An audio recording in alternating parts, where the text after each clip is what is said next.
morning. If there are people out in the foyer who are coming in for this session, maybe we can have people move them in this direction. Good morning again. I'm June Hinton, Dean of the College of Human Sciences here at Auburn, and so pleased to welcome you to the 13th Annual Women's Philanthropy Board Spring Symposium. That's a mouthful, isn't it? We had a great kickoff last night, our Sunday supper, wonderful turnout. So pleased with the work of the WPB this year, with the support that they have given for scholarships and programmatic efforts in the College of Human Sciences. We had a chance to see who those scholarship winners were, and could not be prouder of the students that we're recruiting into the college, and of course all of the support that comes from the WPB to make sure that we recruit the best and retain them. So critical for our college. So again, kudos to the work of the scholarship committee and everyone who has been involved. We talked a little bit last night about the impact of collective philanthropy, and I guess I want to re-emphasize that this morning, especially since we have so many of our students here. We have lots of opportunities this day and age. There are a lot of people who have a lot of money, and there are people like the Browns who last Friday night generously gave Auburn University $57 million. I guess the largest gift that Auburn has ever had from a private donor. Wonderful support, and we cannot thank them enough. Those of us, many of us in this room, are simply not there with our wealth and probably never will be. But when you look at the impact that we can have when all of us put together the contributions that we want to make at whatever level, it gets to be a huge sum of money. And so that's what this board is all about. It's trying to help us understand that there are ways that we can identify what's important to us, what we want to spend our money on, what we want to exert our energy toward, and find a way to do that, and through collaborative efforts with others, have a gigantic impact on the things that we do care about.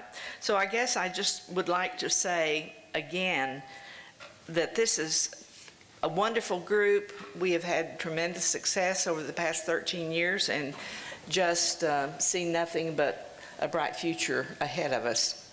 Today is going to be a wonderful program, and we have a couple of speakers this morning, followed by a keynote at lunch today.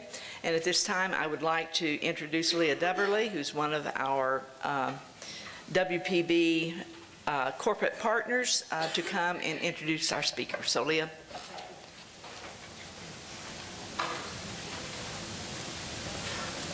Good morning. They're loud enough for you. I'm going to wake you up a little bit. It is my privilege this morning to introduce you to Anna Buckner. A little bit about how I met Anna myself, and I owe a debt of gratitude to Sid, who about a year ago said to me after a gender wealth and philanthropy class, do you have about 30 minutes for a cup of coffee with someone I'd like you to meet? I think she is a like-minded person, which, knowing Sid like I do, I took to be code for an individual who has a broad scope of experience and likes to get things done quickly and efficiently. And after I met Anna, I was very grateful to Sid for that introduction. Anna's going to talk to you today about how to develop a winning team for your planning, financial planning, estate planning, etc.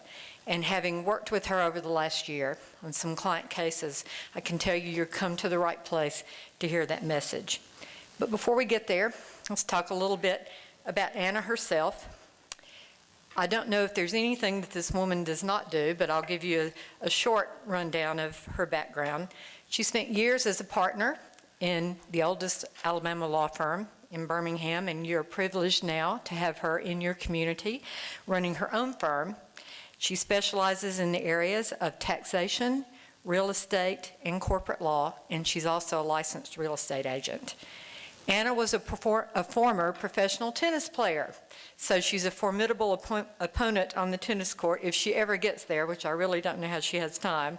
She's a cum laude graduate of Auburn with a BS and an MBA degree, and also a magna cum laude graduate of Cumberland Law School in 1999. In her free time, she serves on the board of the Make-A-Wish Foundation. She's the National Vice President of Chi Omega Fraternity and Foundation, a board member of the Auburn University Bar Association, Birmingham Estate Planning Council, and has also been selected by her peers as one of the best lawyers in America for her work in trust and estates. So now that I've made you totally uncomfortable, Anna, please come on up and share your wisdom with us today. Thank you very much.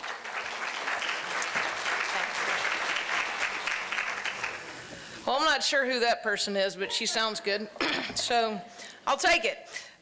First, I want to say thank you. Thank you for not only the opportunity to be here with you today, but thank you for sharing a passion to make a difference. Thank you for leading, teaching, and exemplifying by your actions that a legacy is not only something we leave behind, but it's all around us, and it's something that we are living.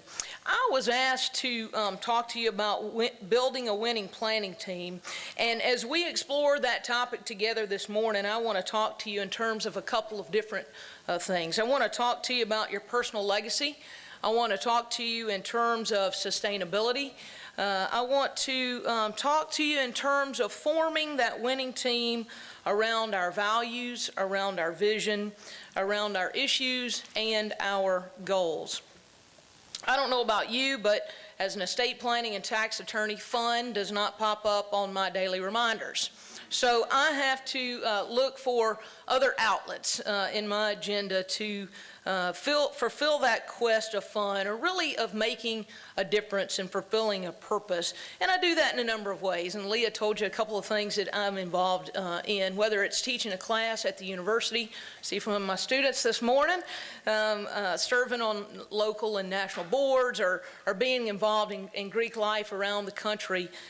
You may volunteer in the community. You may simply make a donation when you get a solicitation in the mail, or keep your grandkids, other things that you may do, participate in local charity events. But each of us finds an outlet for things that make us feel good, for things that help us to fulfill our purposes and those inner things. And they share, and we share a common thread and an underlying desire to make a difference.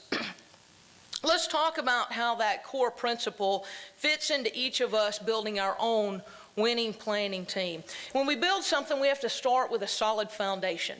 If we don't, then everything else will crumble around that. So whether we're talking about building a house, whether our children are building Legos, or whether we're building a winning planning team, we have to have that strong foundation. And at the root of that are some simple questions. All of us want to know, will I run out of money before I run out of time? That is a major question. All my clients ask that, and each of our representatives on our planning team get asked that. And that's something that is a very simple question. Where's my money going to go when I'm no longer here? And how can I best prepare those future generations through their hearts and their minds? And will I need that money for long-term care? Will I need it for end of life? And how can I be a good steward while I'm doing that and balancing all of these things? So simplistically, we need to know what our goal is. What is your goal? And for some, it's simply that I'd like to leave some money for my grandchildren. And so what does that mean? Well, that means that we need to work with our children to make sure that their lifestyles and the things that they're doing aren't going to squander and get in the way of our ultimate goal, that we want to leave some money there for the grandkids. And for some, that's the goal, and it's that basic and it's that simple. They don't have major big visions, but others are more multiple visions, complex. They have philanthropic goals. They want to balance retirement income with complex estate planning and minimizing estate tax. But everybody wants to have a legacy. And so what is it that your legacy will be? What does that mean for you, and how does that work for you? What does it look like? And the truth is that generally speaking, most of us don't know. We don't know what that legacy is. We don't know what it looks like. And the biggest fear is that you'll run out of money trying to get there and get it accomplished. But it all boils down to this. What is your plan, your mission, and your vision? And only you can determine that before you can hire these people, employ these people, work collaboratively with these people around your team. A plan, geez, that sounds familiar. We were talking just a minute ago about a foundation, and now we're talking about a plan. A good contractor, what do they have? They have a set of plans before they lay that foundation. A good succession plan to transfer a business, what do they have? They need a plan for that foundation, for that overall strategy to transfer that wealth. What about a teacher? She does lesson plans every single week. There is a plan there that she has or he has to help build that educational success for our young people. And you need a plan. You need a plan as to how you're going to have your core commitment to leaving your legacy, your future, and your family's future to carry out that vision. So what do companies do? What should you do? What is that plan? What are your goals? What are your objectives? And how will you organize, summarize, and document that vision? Before you build that team, you have to know what that plan is. And so if I look at a corporation or an organization and their goals or objectives are documented, how do they do that? They do that through mission statements and vision statements. What is a mission statement? A mission statement tells who we are, and a vision statement tells who we aspire to be. So Leah mentioned to you, and I mentioned to you, that I am involved in a couple of organizations. So I pulled all the mission and vision statements, the ones I don't have memorized. And I truly do have many of them memorized, because a lot of our board meetings start by us reciting those mission and vision statements. It tells us who we are, and it tells us what we aspire to be. So let me share a couple of samples with you. From a mission statement perspective, we're talking about the present, who we are. And one of them says, we're a women's organization. We are forever committed to our founding purposes, and list those purposes out.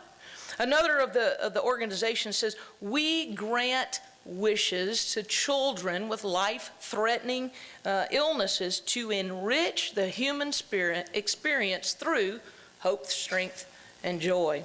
Another one says, to assist in serving children of the world through stewardship, transparency, legacy, integrity, and trust. So it lists those core foundational purposes as they're saying, this is who we are. And as we go a little further and we look at the vision of who they aspire to be, you see things like to extend impact by holding steadfast these core values, to serve the world while keeping these values at the forefront.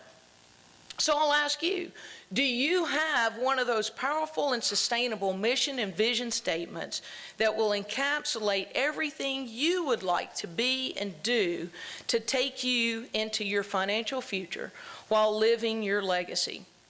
Why should you have one? Do you need a personal mission and vision statement? Yes, you do. You need goals. You need a plan.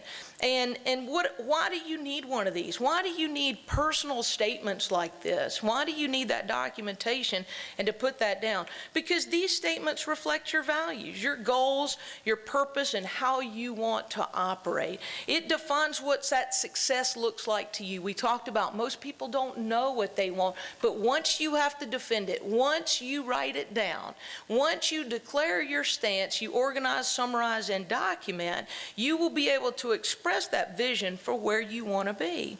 And so you've got to lay that foundational expression out on paper to know where you want to go. Even though today's topic wasn't about, hey, lay that foundation for us, I wanted you to know that we have to have that before we can get to the folks around our planning table. I used to tell my son when he was walking around bumping into things as a little kid, I said, if you don't look where you're going to go where you're looking. And that's true for us. If we don't look where we're going, if we don't look ahead, we don't have that vision, then we're going to go wherever that is that we are looking. Once we've done all this, we're ready to get started. We are ready to build that winning planning team. If you do some research on how to build a strong team, if you are head of an organization and you're trying to get the right people to come join your law firm or join your company, and you look and you say, I want to go see what other folks are doing, you're going to hit some key starting points that you will find in your research. And it'll start with things like this. Start with your core ideas. Organize yourself a team. Choose your partners wisely. We've already done some of that because we said we're going to start with our core ideas. We're going to organize, summarize, and document those. So we've got that. The question is, how are we going to build this team? We're going to first evaluate what our needs are. What are the things that we need? And then we're going to find some matches to our needs. We're going to determine who we need around the table and who we don't need around our table. We're going to use our resources, our referrals, looking at credentials. We're going to trust our instincts and also our referrals. And we're going to align with those people that think like we do, and we're going to ask questions. Those are our 6 simple steps to how we're going to build this team. Let's talk about the first one, and evaluating our needs. You're looking for advocates for your strategic decision making. These are the types of people that you're looking for. These are not after the fact people. This is not, I'm in trouble and I need somebody to come clean up my mistakes. These are people that you're looking to help build that framework for you. In other words, don't wait till the crisis hits and then call. We're talking about living your legacy.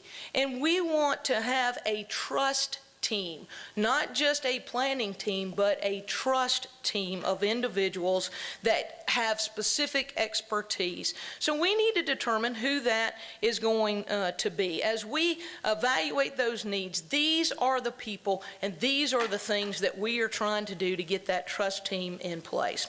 Determining who we need around that table and who we don't. You know, that's part of that process, is determining who doesn't meet the things that the criteria that we want. We want professionals who are competent.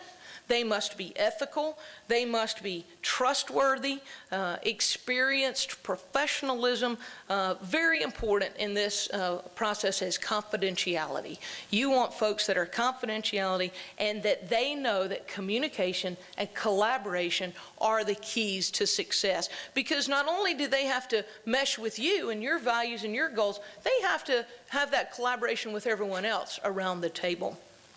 Here is an equation I use a lot when I do different speaking engagements. It says paper plus personal presentation equals potential partner. There are 2 very important components here. Not only the paper side, so you're going to look at their credentials. Each and every one of the people around that planning team come from an industry with specific guidelines. They will have credentials. There will be websites and resources and all types of things that you can look to verify their paper. Their resume, the things that they have had total and complete control over for their entire lifetime. What have they done to set themselves apart in their particular field or their particular industry? So look at that paper. But just as important to that, and a major component of this equation, is the personal presentation piece. How do they interact with you? How do they interact with the other players? Because paper is not always the best indicator of performance. And so these are advocates, as we said, for your strategic plan. And so we want to make sure they meet all the components of this equation before we bring them. Your legacy is at stake. So who are the people that are going to be sitting around that table with us? You'll see in the middle it is my planning team and it is my legacy. That's the biggest part of what we have, of the chart that we have on the screen. So let's talk about who those people are. You're going to see some key business professionals around that planning team. Insurance agents, accountant, a financial advisor, you see an attorney, a philanthropic advisor, and a physician or caregiver. And those are very important professional pieces to have around that table. But you also see some personal components. Along the side, you see parents, children, spouse, yourself, and some foundational anchors. In those four corners, you've got location, education, societal age, and also a spiritual anchor or component there. This chart is going to be the key to our focus today in the presentation and what we're going to be talking about. You want depth and dimension around your table, those that can make maximum favorable impact for you. This is about you. And so we want to have those people that can make that biggest impact, whether it's a favorable tax impact, a philanthropic impact, a personal impact on not only current, but on future generations. You know, we said not only is our legacy at stake, but our money and our peace of mind are at stake. And so we want to make sure that these individuals can work together. They have to be able to see like you. They have to be able to understand your vision and take your families and specific goals, circumstances, and feelings into consideration. You don't want people forcing their views on you, and so we're doing a lot of homework to make sure that the people around that table mesh with who we are, what our visions are. We've set those out and we've determined what those need to be. So all those things need to be taken into consideration in our decision-making environment. Remember, you're determining who's on that team. You get to pick the players. You are the coach. Do it like an executive would do that. Identify strong players that collectively form that strong and winning team for you. You have the benefit of operating from a plan. And so we want to make sure, just like a sports team, that you win. The center of that, as we said, is my legacy. And we've defined that excellence. We've defined what success looks like for us. And at the same time, remember that this is a plan. It's not a panacea. So it may not answer all of our problems. It's okay to be self-centered.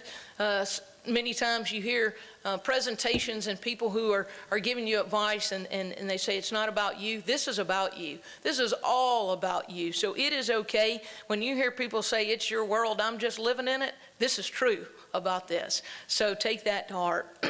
Some other considerations on our list when we're defining who is and who is not around the table include using our resources. And that's what we're going to talk about next is how do we do that? How do we determine the best insurance agent? How do we determine the best attorney or the best financial advisor to be there?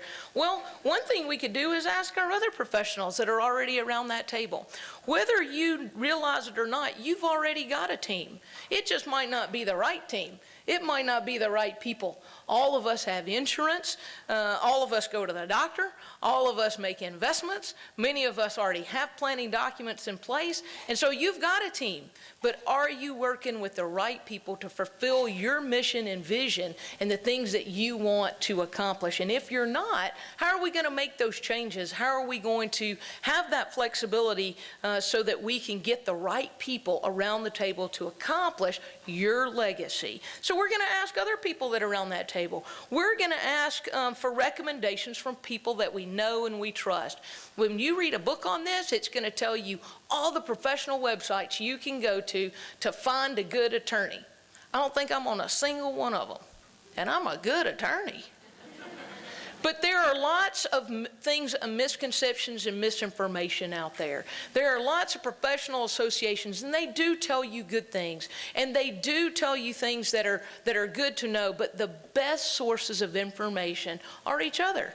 People that have already used that insurance agent, people that have experience with that financial planner, people who have experience with that attorney, that physician, that caregiver, and can give you those recommendations. You have to know these people. You have to trust these people.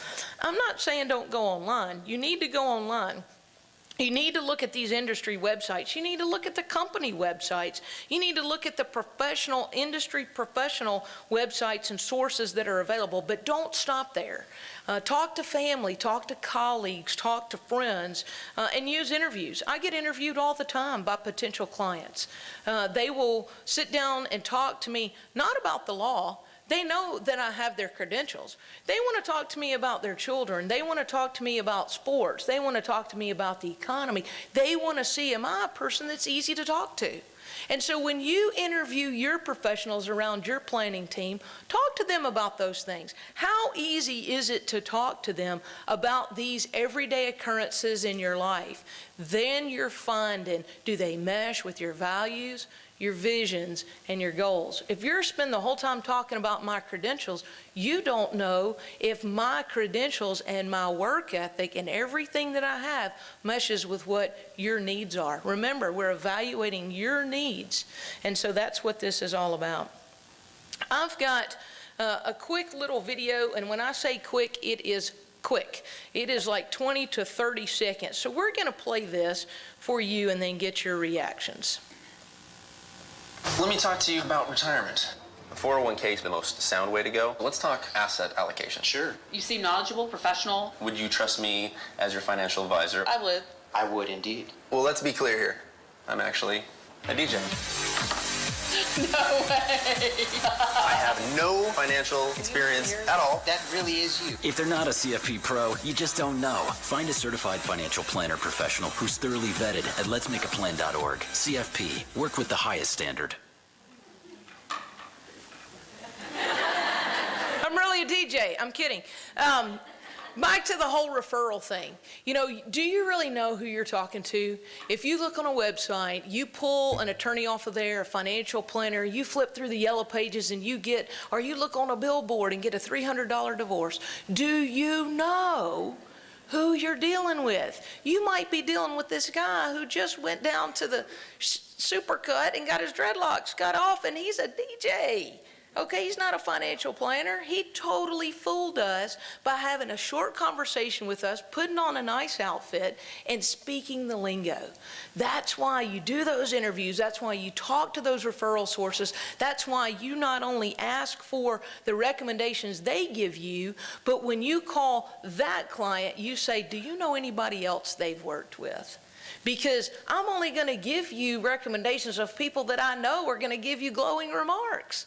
So ask around and dig through those backdoor sources that you may have. So when you're looking for the back channel references, that's really the way that you're going to find out who you're dealing with. Realize that interviews are important, and I have told you that they're important, and I've told you to do it, but they are not the best and the only indicator of performance and ability. So both sides of that equation, do they have the paper and do they have the personal presentation to be a potential partner to sit around your planning team? Okay, so now let's talk about trusting your instincts. Who are you going to trust besides the people that you've asked? You need to trust yourself. You need to trust those people with whom you feel a connection. How easy are they to talk to about those things that we talked about? Remember, you're searching for a collaborative group of people with core ideals that you share that strong personal relationship or connection with. They not only have to work with you, but the other people around that table, and you need those complementary skills. So ask yourself, does this individual align with my values, my visions, and my goals? And does this individual align and work well with the others around that planning table? Will there be collaboration? You want people that can help you avoid pitfalls ahead of time, not just ones that can help you recover from your mistakes. So you're searching for those people who think like you do. If you're a business owner, then do they think like a business owner? You're not looking for people waiting for you to tell them what to do. You want them to challenge you and to bring the things to the table for you. You're looking for that team to navigate your personal and financial affairs. Lastly, what we're going to do is we're going to ask questions. What services do you provide? How do you charge? Are you charging by the hour? Are you charging a flat fee? Are you charging a percentage? You can pay 4 and 5 figures for comprehensive advice, and you've got lots of people to pay around that table. So what do those hourly rates mean to you? They vary greatly by profession. They also vary greatly by location. And so, you know, the hourly charges in Auburn might be vastly different from Dallas or Atlanta or New York or California. And so they also vary by expertise. The $300 billboard, be very careful. You oftentimes get what you pay for, and careful what you wish for with your low rates. You're going to pay. You're either going to pay while you're here to write the check or while your children are writing the check. You're either going to do it right on the front end, or they're going to be recovering from your mistakes on the back end. And so isn't it nice to have those plans in place and to know and have the comfort that what you've done is put the right people around that table for your children and your grandchildren and leaving and living that legacy. Ask them, is there a retainer? Is it an annual retainer? How much is that retainer? Does every player around that table require a retainer? So you want to know what those costs are. Are they charging a flat fee by the project or by the service?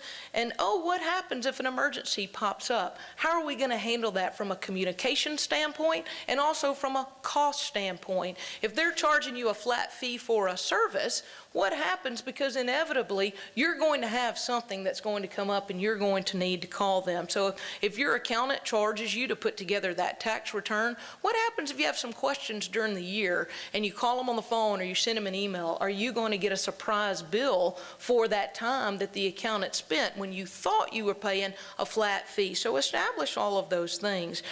What is a fee-based versus fee-only? Understand the terminology, and each of our industries has our own. And so if I'm dealing with a financial advisor and they say I'm fee-based, is that the same as fee-only? And how do you know? I'm paying you a fee, but am I also paying a sales commission? Am I also paying a percentage of my assets? Or am I getting more comprehensive advice? Am I getting somebody with that their title and their credentials carry with it a fiduciary responsibility to me that they must keep my best interest at heart? Or are they simply buying and selling securities? You want to know that, and you need to know what those different terminologies are, and you also need to establish that cost up front. So it's much easier to have those conversations before you incur the cost than after you get the bill and you call to question those. So clearly establishing all of that up front. I want to know if you're going to be my primary contact. That was great. I spent a lot of time interviewing you and saw that your values meshed, and we're like-minded was a term that Leah used. But when it comes time to do the work, are you going to be doing it, Mr. or Mrs. Accountant? Or are you going to be doing it, Mr. or Mrs. Lawyer or Financial Advisor? Or will there be an associate or a junior partner or someone else that performs those services? I'd like to know who my primary contact is. There also may be times where I'd like to get a lower cost, so I might say, is there someone available at a lower hourly rate that could do this? So know on both sides of that, you may sometimes want that work performed at a lower cost if someone else could do it, a paralegal or a junior person, or you may not want that. You just want to know what the rules are when you're playing. How often will we talk? Or will we talk? Will those methods of communication be by email, by telephone, by snail mail? And I always ask my clients up front, what is your preferred method of communication? Who else is on your team? I want to meet them before I draft a document. I work in a team concept, and so I want to know who all those players are, and I want their eyes on my work because I want to make sure that we're working together and the plan that I've established meets with the same plan that their financial advisor, that their insurance agent, and that we're all on the same page. If I've done a comprehensive analysis and I don't think we need any additional insurance, I want to talk to the insurance agent and make sure they feel the same way. I want to talk to the financial advisor and say, here are the things that I think we're planning for long term. Are our investments in growth or income? We've hit a different stage in life, and so our investments need to be a little bit different.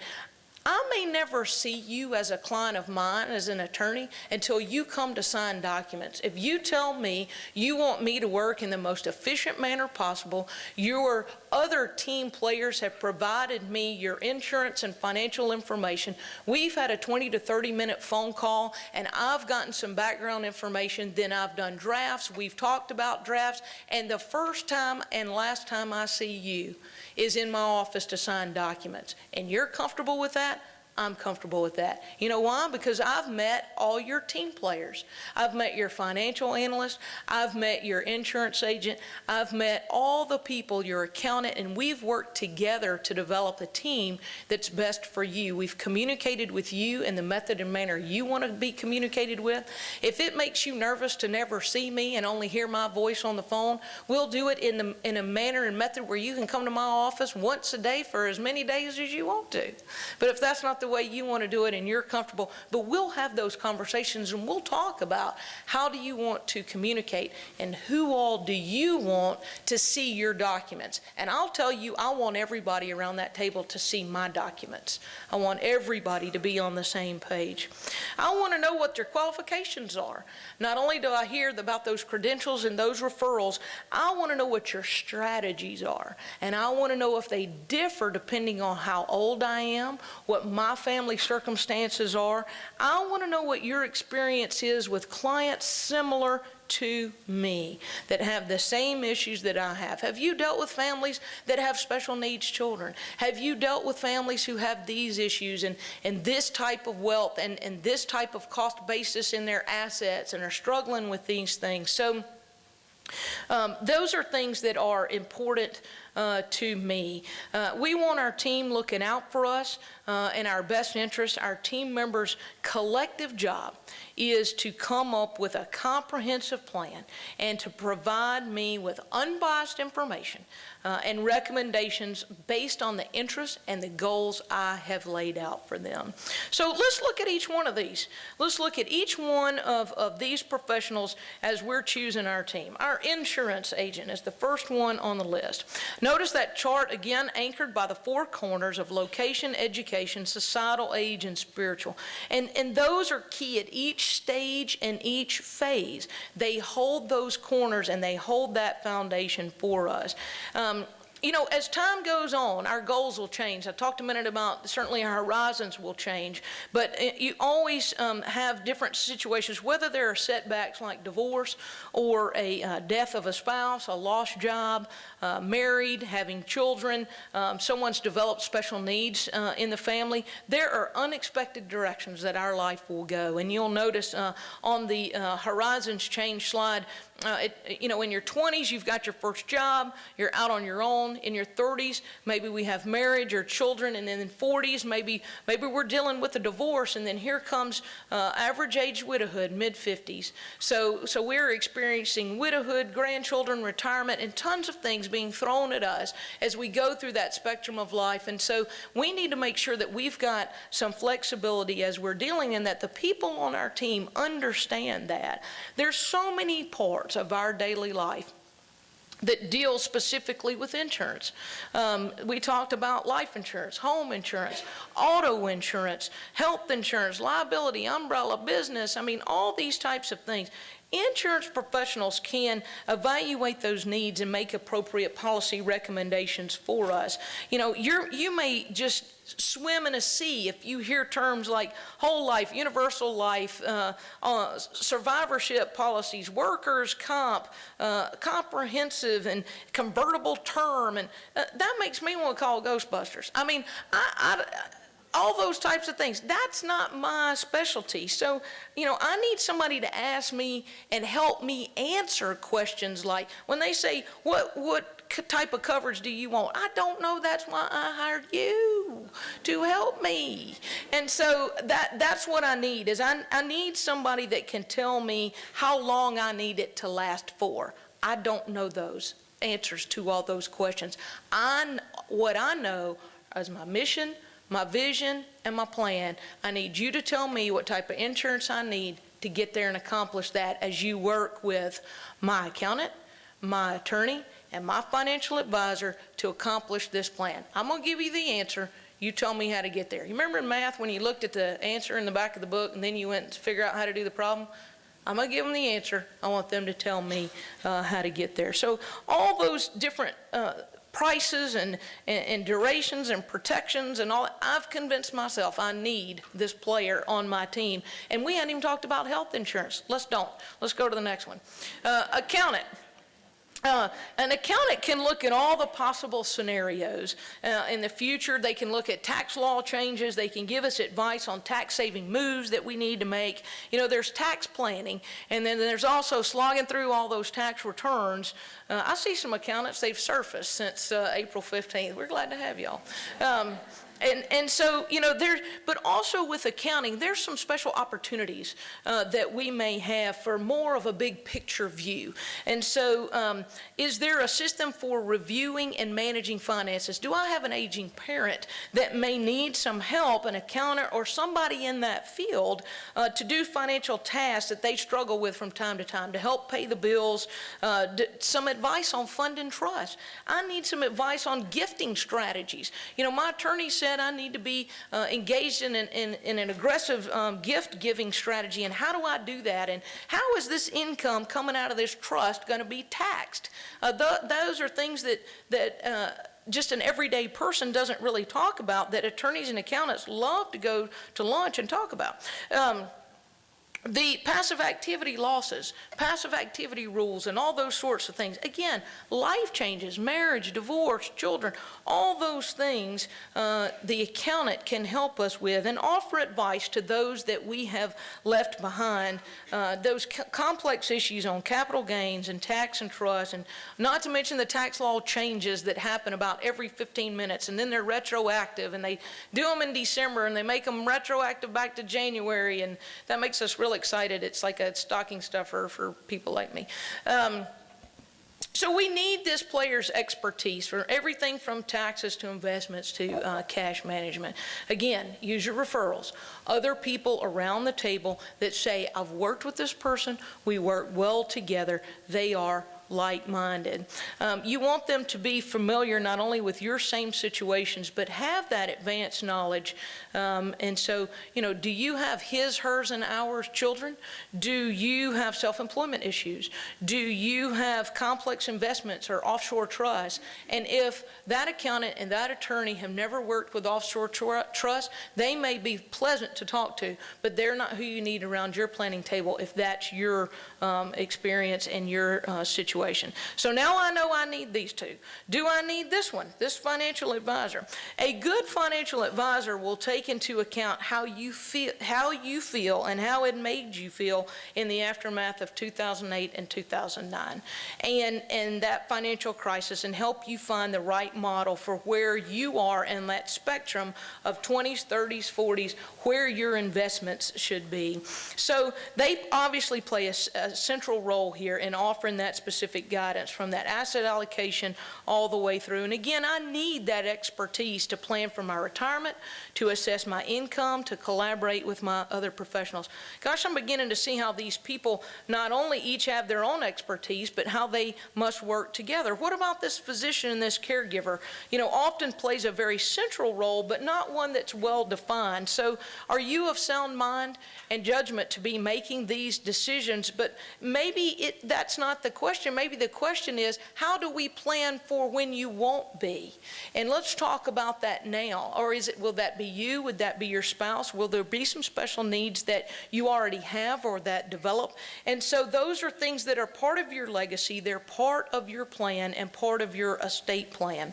Do your homework. What about a philanthropic advisor? These are the people that help you identify your philanthropic passions. They guide you. Does it need to be the development officer or the representative from the charity that you're benefiting? Well, that could be nice, because they may know about those programs, the missions, the organizations, the strategic planning, and so that's a good person to have there. But But let's do our homework. Let's review the 990, the annual reports. Let's talk to other donors. Perhaps we don't necessarily need that person after we've determined that we've merged our goals with the strategic plans of the organization. Maybe I need a different philanthropic advisor that can assist me in creating these solutions to accomplish those goals while also balancing my retirement needs for income and minimizing my estate tax.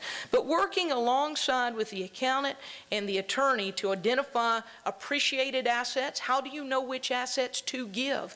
Do you give the low basis stock or the high basis stock? Do you give the house or do you give the cash? What are the assets that are best to give? Once you've identified who you want to give it to, how do you identify the asset to give? You need these people to tell you and that accountant to say, is there another alternative to gifting this home? Could we gift this low basis stock? Are there some other options? And how can that play into the overall role? Who's going to oversee that written agreement that outlines the purposes of your gift and also puts responsibilities on that charitable organization for you? That may be that philanthropic advisor, but I also want my attorney to look at it. And so if you've used somebody from that organization, you may also want to involve your attorney. They're going to work together. I need those people to go and have everything from a good personality on my equation to talking about charitable remainder trust, charitable lead trust, grits, grats, crats, cluts, all those things that lawyers love and accountants love and financial advisors and philanthropic advisors and the tax benefits of when and how. Let's get to my personal favorite, the attorney. Along with the accountant, often specializing in advice for federal, state, and local tax matters, but not only a complete look at assets, but debts, income, and expenses, and lifestyle to develop that comprehensive plan for us. That estate planning attorney can help you develop that plan to manage and transfer your assets, and also gets you the documents that you need, not only while you're here, but to take care of the ones that you leave behind. Working collaboratively with an accountant is part of our everyday for me, and developing wills and trusts, and you know, have you listened to Dave Ramsey and Susie Orman and all the things they told you to avoid probate and get a trust, and your neighbor's got one and your friend's got one, and goodness, you must need one. And so call the first attorney you can find that is willing to draft you not only one trust, but a life insurance trust and every other kind of trust you've heard, a land trust, a stock trust, and whatever else. That might not be what you need. And so let's talk to an attorney who will give you the advice that you need for successful business succession planning and what you need, not exactly what you want. But attorneys can play various roles from protection planning to asset planning to protecting assets from liabilities and creditors and working together on that trust team. You'll see some folks on the side, parents, children, spouse. Do we need all these people around this team? We may or may not. Are you transitioning a business? Do you need to train the successors for that business? Do you need to familiarize them with the finer points of the family business? Do you want to give them those opportunities and see them as they develop in those roles and have that opportunity to see that before you go? You may want to eliminate surprises. I have many, many conversations with children that say, why did my mother and father do this? And I'm the one left at that table to have that conversation with them. And I certainly enjoy having those conversations while the parents are there too. And we can eliminate surprises, and the children can participate in philanthropic endeavors and see what's important to their children, and the parents can hear what's important from each side. The children hear the things that are important to the parents hear the things that are important to the children.